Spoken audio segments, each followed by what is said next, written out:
For it.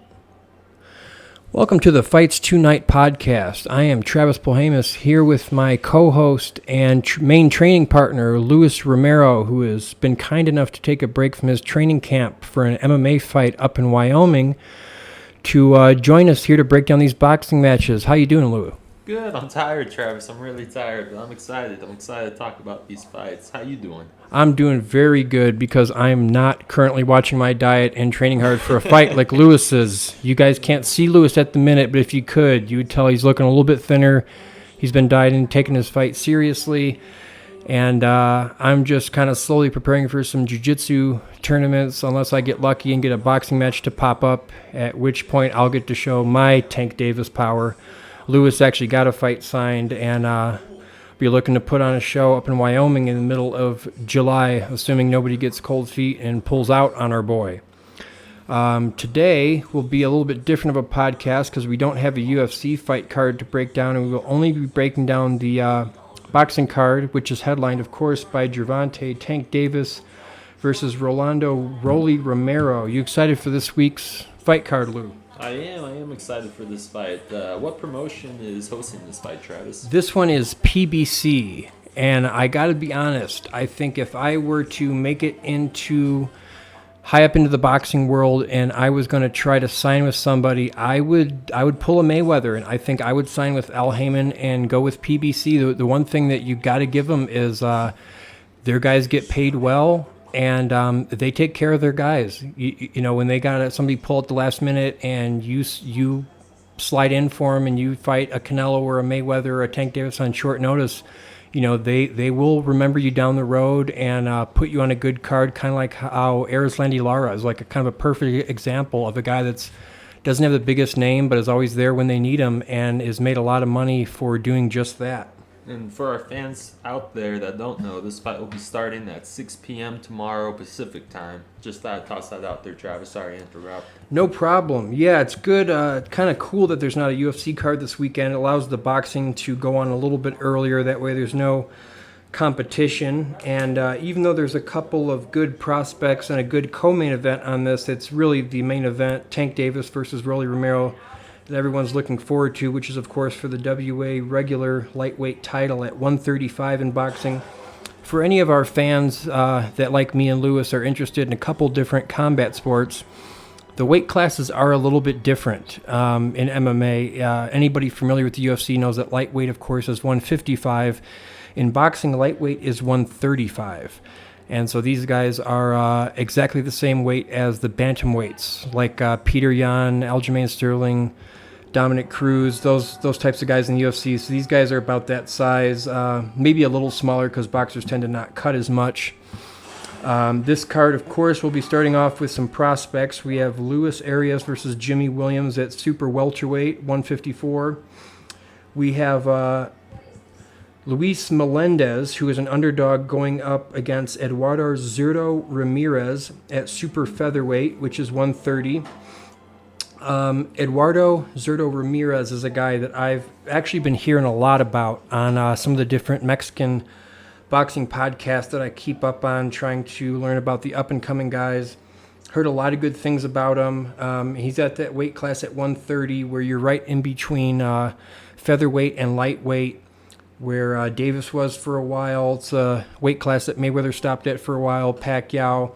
You know, the 8 original weight classes of bantamweight, featherweight, lightweight, welterweight, and so on are the most popular ones, but 130 is one you really got to keep an eye on because it's kind of like 140, where the guys that you see there that get all the belts, kind of how Terrence Crawford did at super lightweight at 140, tend to be the guys that make a big splash when they move up to your more recognized weight classes like 147.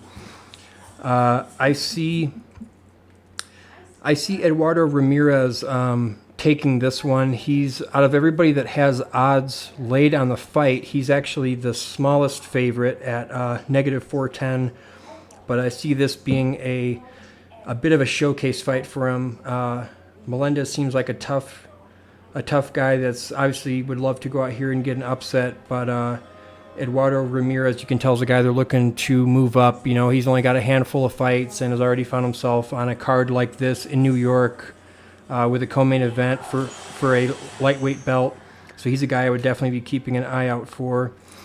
The next fight after that is Jesus Ramos versus Luke Santamaria. Jesus Ramos, on here, it would say that he's even a bigger favorite than Gervonta Davis is. He's an upcoming guy. It makes me feel a little bit better about some of my back and posture issues because he's also a little bit hunched over, and anybody that's got a left side that doesn't quite match the right side should feel very good about themselves watching today's weigh-ins, because you had a lot of guys who, when they flexed, one arm came down much further than the other one. A lot of guys with some ribs and collarbones sticking out, and guys that were a little hunched over. The one thing I will say about Jesus Ramos, these guys are at super welterweight 154, which of course is the weight class that Charlo just won the unified belt, being undisputed after beating Castaño. These guys have good power, especially Jesus Ramos is a real power puncher, and things keep going his way. He could be a guy looking to take that undisputed belt from Charlo, assuming he stays at the 154-pound weight class. In an interesting side note, Luke Santamaria, who is his opponent, recently beat Jesus Ramos' uncle in a fight. So Jesus Ramos is not only looking to prove why he's the favorite and get another knockout, but he would also like to avenge the recent loss that his uncle had against Luke Santamaria. So that should be a interesting fight to keep an eye on, and one that I definitely see not lasting very long. Jesus Ramos has got some real sting on his punches. Is your classic kind of boxer puncher style, and not to take anything away from Luke Santamaria, but you can tell, by him being just under the co-main event on a big card like this, that Jesus Ramos is one of those guys that they're looking to move up, only because the problem with actually having everybody fight each other and having an undisputed champion at 154 is that it kind of takes away a lot of the matchups people are hoping to happen. So the cool thing is, the guys that are up-and-coming prospects, it gives them a chance to kind of move up a little bit quicker, and it also makes it easier for you to become the undisputed champion in your weight class, where instead of having to win each of the 4 belts individually, like guys like Canelo and Charlo have been doing, you can just fight one guy and win them all, like Devin Haney will be looking to do next week against George Kambosos out in Australia. But we won't get ahead of ourselves, and we'll stay with tomorrow's fights. The co-main event on this is Erislandy Lara versus Gary O'Sullivan. Erislandy Lara, the Cuban southpaw, will be defending his WBA regular middleweight title at 160. Lara is the biggest favorite on this card, and for good reason. Like I said earlier, the PBC really taking care of their guys. Erislandy Lara is one of those guys that doesn't really trash talk, doesn't speak English very well, but is about as slick of a southpaw boxer as you could hope for, coming from the Cuban amateur system. For any of those who've been watching boxing for a while, you remember that Canelo's comeback fight after his early first defeat to Mayweather was a fight against Erislandy Lara that a lot of people thought Lara won. Canelo was lucky enough to get away with a draw, but Erislandy Lara definitely gained a lot of respect from fans in that fight, and he's defending his belt against Gary O'Sullivan, who you might know from a lot of the When Trash Talking Goes Wrong compilations on YouTube. Gary O'Sullivan got on those compilations because when he was fighting David Lemieux, who, if you remember, just lost that quite vicious beatdown from David Benavidez last week, David Lemieux has always been a good power puncher, fought Triple G, fought a lot of high-class competitors. At the pre-fight stuff, Gary O'Sullivan kept calling David Lemieux a greaseball, which is quite a 1940s insult, if I can say so myself. He's a bald guy, got the twist-up mustache like a 1920s boxer, so it's glad to see that he keeps his style and his insults pre-1950s. And he's a bit of a power puncher himself. If you remember, part of what landed him on that compilation wasn't only the strange insults that he lobbed towards David Lemieux, but also that then when he came out, he kept getting caught with kind of throwaway left hooks and got stopped basically within the first couple of minutes, the first left hook that he caught put him down. He seemed like he never quite recovered, and one of Lemieux's highlight performances, I would have to say. That being said, while everyone knows Gary O'Sullivan for getting beat, he has been in there with some good competitors. I think that Erislandy Lara is just going to be a little bit too slick and definitely, quite a bit too experienced. Erislandy Lara is one of those guys that I really like to give a shout out for. He kind of reminds me a bit of Chael Sonnen in the UFC, where he's a guy that never really held the belt. But if you name a top fighter in one of the weight classes he was competing in, he pretty much fought all of them. Chael Sonnen started off, he had fought Filo when he was the top guy at middleweight in the WEC, and is the only guy I know of to fight Anderson Silva, John Jones, and Fedor, along with names like Mauricio Shogun Hua, Vanderlei Silva, Rampage Jackson. And, you've got to give a lot of credit to those guys that aren't in the GOAT conversation, but will literally fight anybody at any time.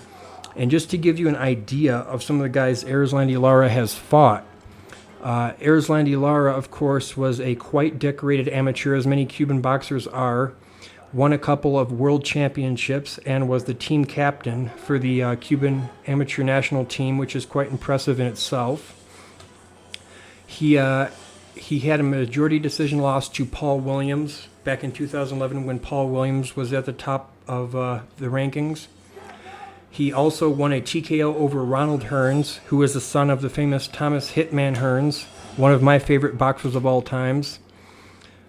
He fought Austin Trout and won, which was a very impressive fight. He had that... I was actually wrong earlier with it being a draw. He actually lost to Canelo Alvarez in a split decision in a fight a lot of people thought that Lara had won. Came right back and had a title win for the light middleweight title at 154. He also has knocked out and beat Yuri Foreman. He had a loss to Jared Hurd, which again, like the Canelo fight, was a split decision that a lot of people thought he won. He had a draw against Brian Castano, who was in one of the fights of the year last year against Charlo, and just a couple weeks ago lost the fight against Charlo in a late TKO for the undisputed title at 154. And now he's looking to fight Gary O'Sullivan. So he's one of those guys that not everybody knows, but he's kind of always, ever since he transitioned over from amateur to pro, has always had a really high level of competition, always done well. If you look at all of his losses, it's always a questionable split decision. He kind of reminds me a bit of also a Francisco Trinaldo. He's one of those guys that, doesn't speak English, doesn't talk trash, isn't quite a pay-per-view box office star, but is a guy that nobody's really looking to have a fight against because they know that he doesn't have the highest profile, but is a really tough guy to beat. One of the interesting changes in Erislandy Lara's style lately is that the Cuban boxers are usually known for being very slick and kind of outpointing people, but similar to Guillermo Rigondeaux, who is another high-level Cuban gold medalist who had the famous fight against Lomachenko, there's kind of a joke in all combat sports, not just boxing, but with MMA too, with guys like Yoel Romero, that the Cubans are kind of known for lying on their birth certificates about how old they are. It's said that if a Cuban fighter says he's 40, he's probably in his early 50s. Erislandy Lara is kind of doing a similar thing to Guillermo Rigondeaux, where either because of his age or because of maybe his spot in the boxing world, lately he hasn't been looking to kind of be real defensive and kind of like a southpaw Mayweather on the ropes. He's been sitting down in his shots a little bit more and kind of going for the knockout a little bit more for what it's worth. And he had a first-round knockout in his last fight. He also has knocked out the brother of Canelo Alvarez, Ramon Alvarez. So he's fought two of the Alvarez brothers and has been staying pretty busy. You can tell he's one of those guys in good with the PBC. It's one of the reasons that I would love to fight for that promotion if I ever am lucky enough to make it high enough in the boxing world, because you got to give it to them where they do really remember you and take care of their fighters. Lewis, if you had to give a prediction on this Erislandy Lara fight versus Gary O'Sullivan, what would you say?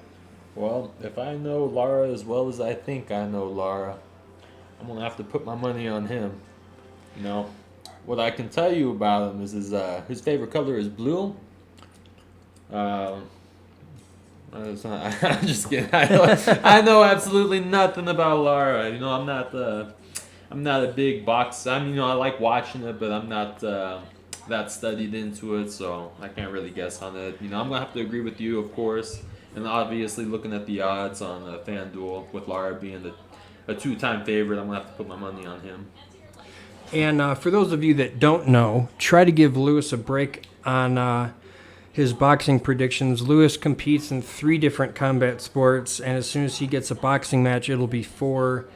And even though he doesn't do the bulk of our predictions, Lewis is our tech guy. So the only reason that you can listen to us and watch our videos is because Lewis is tech savvy enough to be able to set it up while I party, because certainly I would not be able to figure it out, and is doing it all while watching his weight and training hard in a training camp for a fight in a different state. So please give our boy Lewis a break on that if you can. I appreciate that. And I definitely think Lewis is right where Erislandy Lara takes this. The question really with this fight is whether Erislandy Lara is going to fall into his old habits of staying on the outside and outboxing, which would be somewhat simple to do with a guy like Gary O'Sullivan. However, with O'Sullivan being a bit reckless and liking to come forward, and being a right-handed fighter, which Lara's got a lot of experience with, whether he's going to try to sit down on his punches and look for a finish like he has in his last couple fights. I would say there's a chance for Lara to finish this fight late. I wouldn't expect him to get O'Sullivan out there in the first round like Lemieux did, but I wouldn't be shocked at all if Erislandy Lara got a late finish, say 10th or 11th round, where O'Sullivan's just finding him too slick, isn't able to find him, starts getting a bit frustrated and swinging a little bit too wide, and starts taking those really good left straights and wide left hooks that Erislandy Lara has been so crafty with as of late. So if anyone was looking to build a parlay, if you can get lucky enough to get Eduardo Ramirez and Jesus Ramos on there, it'll help your odds a little bit. Erislandy Lara, I would say it's almost guaranteed that he wins this fight. If you're looking to kind of gamble a bit more and take a chance, you could go on Erislandy Lara by KO and TKO.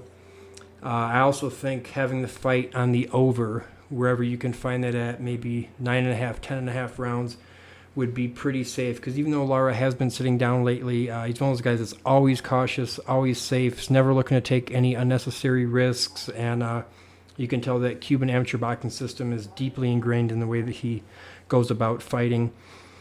And that brings us to our main event, which of course is the fight everyone is looking forward to. Gervonta Tank Davis, the champion for the WBA at 135, the lightweight title, defending his belt against Rolando Romero.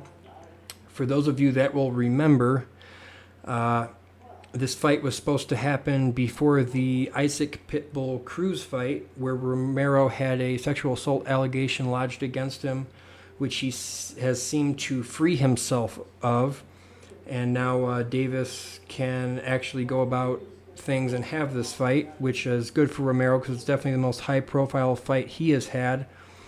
Gervonta has said he's not necessarily looking past Romero, but does plan on having that rematch with Isaac Cruz, assuming he gets through Romero and wins this fight, which I think is a fight a lot of people would like to see because it's the closest fight anyone's ever seen Tank Davis in, and was one of the times that you saw him kind of step in there and look for the knockout, and that Mexican boxing style and heavy pressure of Isaac Cruz kind of turned Tank Davis into a boxer, and is one of, I believe, only 2 decisions on Tank Davis's record. Much like Romero, he's one of those guys that's always looking for the knockout, even if it ends up being in the last few rounds.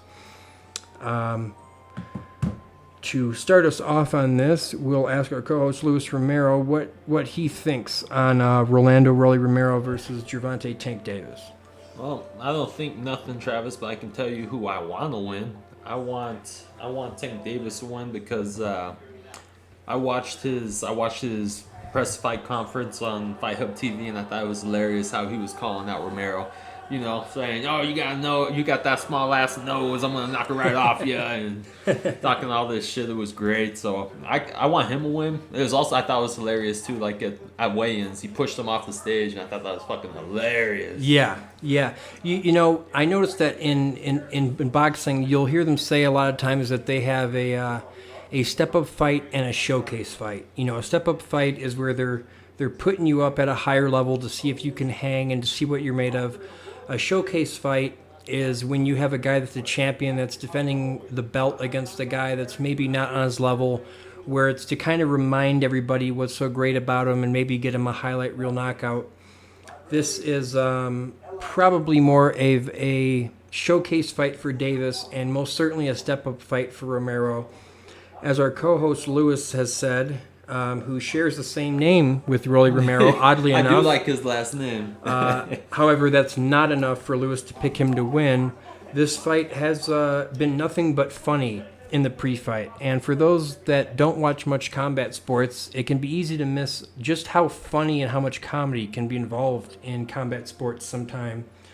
If you remember at the original press conference before their first fight was scratched, Rolly Romero showed up with no shirt and a fur coat on in 80-degree heat, which Tank Davis took great pleasure in making fun of. Rolly Romero also has compared Gervonta Davis to a koala for the size of his head, and when they asked him what's easy about this fight, I can't say I've ever had anyone use the size of their opponent's head for what's going to make the fight easy for them, though that was certainly a source of laughs for me and my co-host. He also, as most people know, the current trend of having a designer bag to keep your money and your jewels in, Romero at one point, frustrated in the press conference, said, "Yeah, we'll show him your purse." And so I believe no matter what happens, there should be some intentional and unintentional comedy in this, and probably even through the post-fight interviews. Of course, Davis is the favorite. Even by knockout, I believe it's a little bit over 3-1. However, if you think that Romero will be smart and while losing to the greater experience in boxing still of Gervonta Davis, if you think there's a chance it goes to decision, picking Davis on points, I believe, was over a 4-1. So if you're feeling a little cocky and you think that Romero might actually make it through this fight to the final bell, there is some good money to be made. Of course, most people have this fight not only ending by knockout, but most certainly ending for Gervonta Davis. So this is one of those weeks that, there's a good chance you're not going to get 10 times your money unless you get lucky and pick Romero and he wins. But you can at least get a couple bucks added to your betting account for the weeks where the odds are a little bit closer. Romero, much like Davis, has only had a few fights that have made it the decision, and while this is most certainly his biggest step up, Rolly has gone the decision. He beat Jackson Martinez, who was 19-0, and it looked like Rolly was supposed to be a step-up fight for him, which Rolly was able to come through and win. Also in his last fight, he won the interim WBA Light Weight Title, or should have, if his opponent, Anthony Yiggett, wouldn't have missed weight. And it looked like that was supposed to be a step-up fight for Yiggett to get the fight with Gervonta Davis. Because of his affiliation with the Mayweather Boxing Gym, Romero was able to get in there. And whether it was due to him being better or Yiggett having a tough weight cut, Romero was able to get the TKO in the 7th round, making him the WBA's interim lightweight champion and setting him up for this huge WBA lightweight title fight in the Barclays Center, which will certainly be the most high-profile fight and the biggest payday for Rolando Romero. Anybody that's not as familiar with Romero, he is an American-born Cuban fighter who actually started off in judo before he transitioned and has come up in the Mayweather Boxing Gym. You'll hear a lot of people mentioning how, Romero isn't going to thrill you with his boxing skills on the outside or his defensive bag of tricks.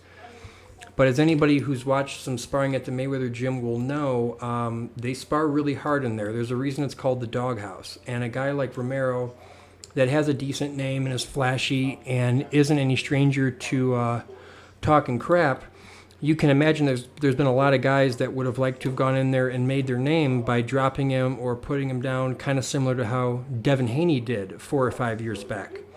And so while Romero isn't the most crisp or stylish boxer, he is very well experienced in the sparring ring, and there is something to be said for lots of rounds of hard sparring. Everyone knows that he comes forward and looks for the knockout, and when he swings, every shot's coming for the knockout, and he will swing kind of hard and kind of wide. That being said, he doesn't come in recklessly, and will change punches. He likes his left hook, but if it's not landing, he'll try to get inside with an uppercut or a right straight, and perhaps an overhand. And he's had some fights where, like I said with the Martinez fight and the Ugat fight, where it was kind of impressive him able to change the way he was going about things. The other thing is, when you're a guy that doesn't really have a defensive bag of tricks and isn't known to stay on the outside and box, it's kind of impressive when you can swing the way he does for the entire fight and not really get gassed out. From all the hard sparring he's had, he seems to be quite good at getting clipped with a good shot and tying up. He seems to be good at kind of staying at a distance, and once he's landed a couple of his power shots, using his feints so that he's not throwing too many punches and gassing himself out to where he's got nothing left in the later stages of the fight. I will say most of his KOs and TKOs come at the 7th, 8th round or before. And so, he's definitely, if he hasn't knocked you out by the 8th round, there's a good chance it's not going to happen. Whereas Tank Davis, if you remember, kind of made a lot of people angry by comparing himself to Canelo Alvarez a few months back. And as much as people like to bill him as a tiny Mike Tyson, I actually think the comparisons to Canelo are actually kind of accurate. Even though Davis is a southpaw and is nowhere near as experienced as Canelo Alvarez, he stays in one stance. Even though he can float on the outside and box, he's looking to get inside for the first 3-4 rounds, see what his opponent's going to do, see which hard shots he's going to be able to get in, kind of feels the opponent's power. And much like Canelo Alvarez, has quite a few knockouts in the closing minutes of the fight. The 8th, 9th, 10th, 11th, 12th round. If you remember his fight with Yuriokis Gamboa, who is also a talented Cuban amateur, where he got him out of there in the 12th round. So Davis is one of those guys that is dangerous until the very end. The unfortunate thing for Romero in this fight is that while his main route to victory, of course, is coming forward, pressuring Tank and landing some heavy punches, which seem to give Tank some problems against Isaac Cruz, Davis does have other options. He can come forward and try to walk you down like Canelo Alvarez with some big hooks and uppercuts, but as he showed in that Isaac Cruz fight, which he narrowly won, when that's not working, he can float on the outside and box. He does have over 100 amateur fights and twice as many pro fights to rely on, to where a lot of these situations he's been in before. He knows the fight's not over till it's over. Whereas Romero, if he doesn't get that knockout or a good punch in the first couple of rounds, there's a chance he gets frustrated.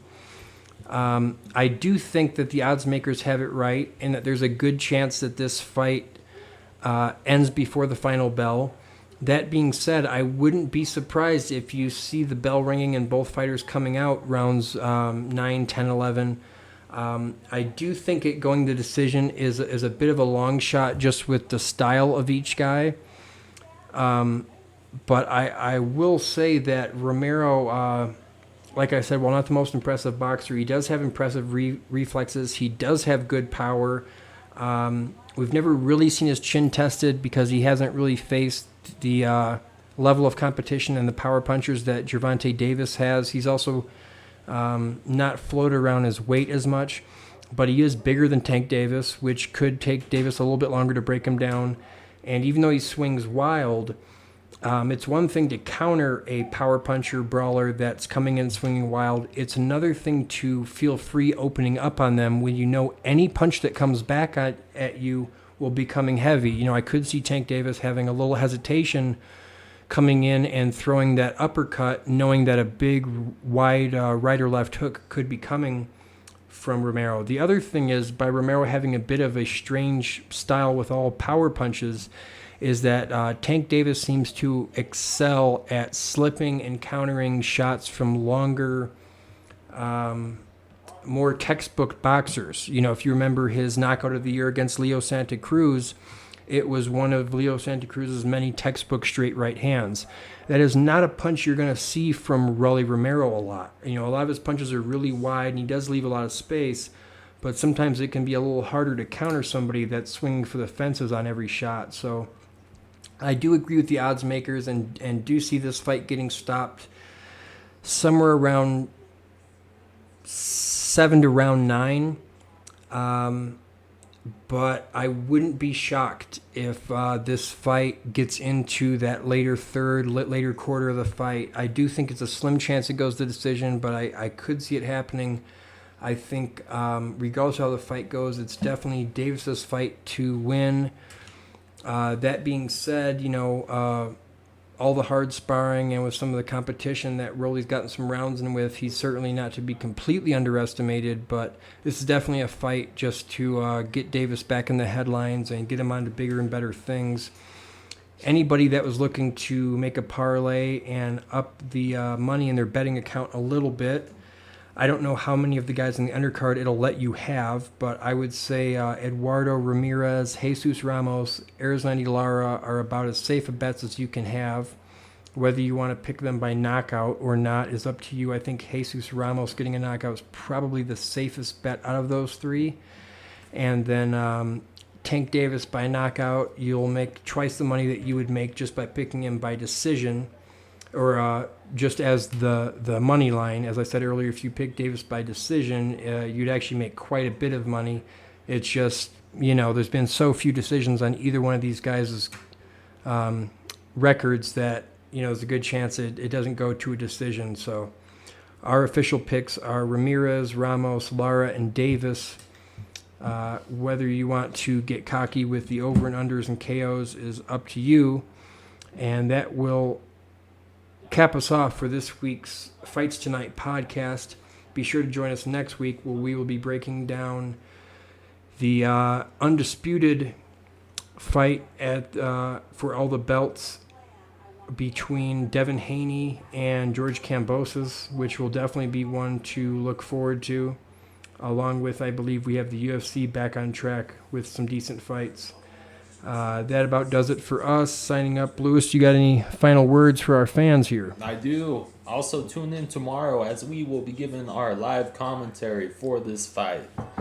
So if you can't afford to watch it, be sure to listen to it. That is a good point. I forgot perhaps the most important part is way before next week where we break down the Haney and Kambosos fights in the UFC.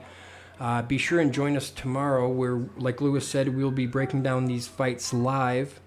And especially since this is a big pay-per-view fight and won't be easy for everyone to see, we will be giving you minute-by-minute updates on how the fights are going.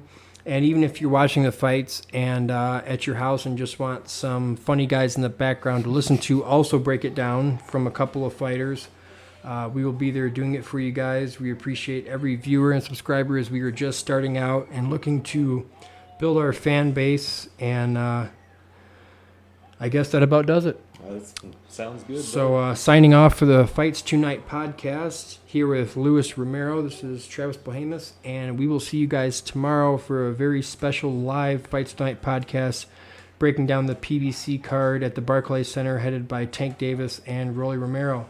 Until then, everybody be safe, and we're looking forward to the fights.